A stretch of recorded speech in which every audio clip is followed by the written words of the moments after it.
जय हिंद दोस्तों, मैं इमरान सैफी और आप देख रहे हैं मोटिवेशनल टेक्नोलॉजी चैनल।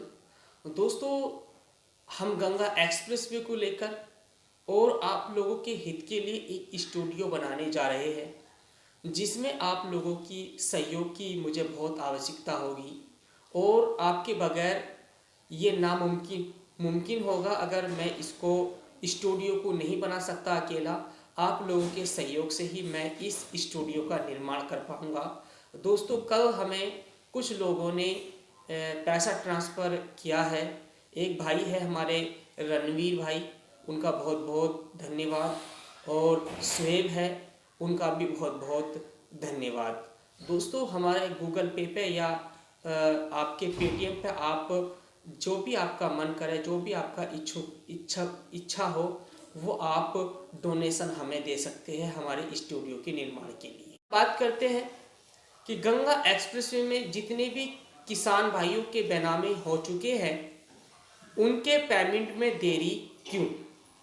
तो दोस्तों, मैं आपको बता दूं, कल हमारी वार्ता हुई है अधिकारियों से और उन्होंने हमें बताया है कि गंगा एक्सप्रेसवे में एक तो कोरोना के कारण तहसीलों के अंदर छुट्टी हो गई और इसके अंदर जितने किसान भाई हैं, कुछ किसान भाइयों का जो खाता है वो बिल्कुल क्लियर है और कुछ किसान भाइयों का जो खाता है उस पर लोन लिया हुआ है। तो लोन वाला जो मसला है, बहुत सारे किसानों का जो पेमेंट है वो इस कारण रुक रहा है।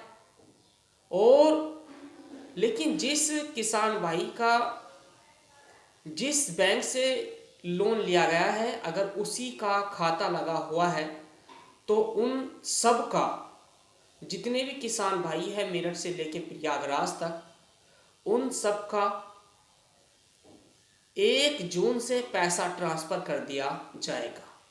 मेरठ ज़िले के अंदर ये प्रक्रिया प्रारंभ कर दी गई है। सभी का पैसा धीरे धीरे ट्रांसफ़र किया जा रहा है।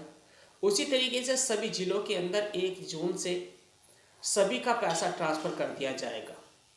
दोस्तों, मैं आपको बता दूं, जब आपका पैसा ट्रांसफ़र कर दिया जाए, जो आपका लोन है वो बैंक आपका लोन काटेगा।